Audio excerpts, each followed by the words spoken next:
How we all getting along today?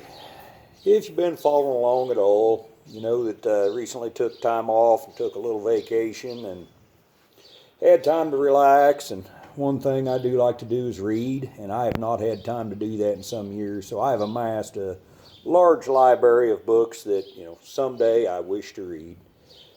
Well, on this trip, I took time to take a book with me, one I picked out, and it's by Eric Sloane. It's called A Reverence for Wood.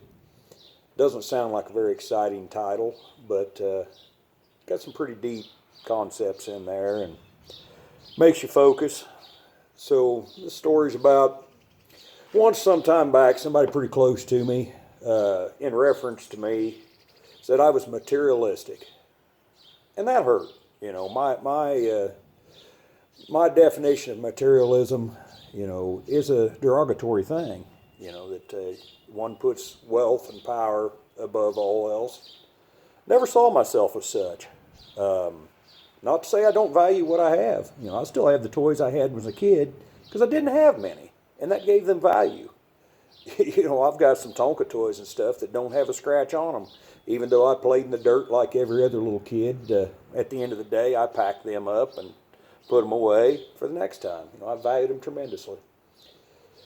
I'm sitting here in my amassed wealth of garbage and projects and things that I like to work on.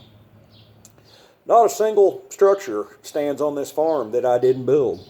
From the barns, the shops, the sheds, the house.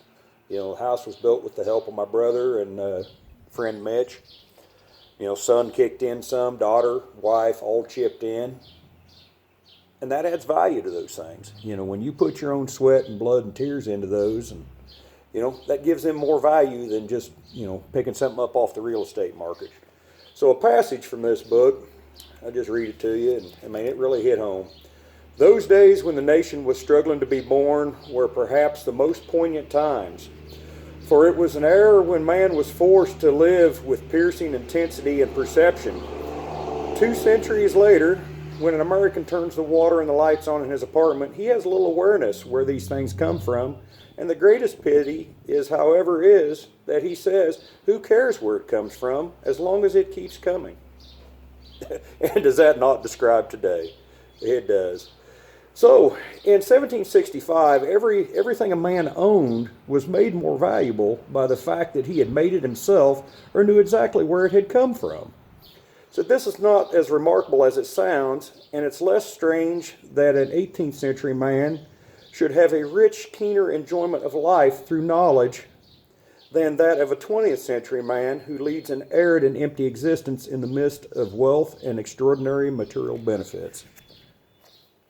I just wish everybody would take that passage and, just file it away, and as you're going through your daily life and something breaks down, or you see something discarded, think of the person on the assembly line who put that lawnmower together.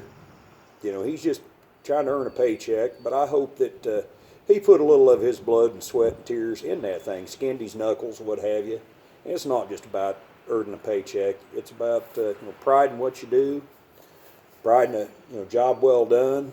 And here, this lawnmower, I don't know how old that thing is. I bought it for $250. But pride in knowing that thing's still out there.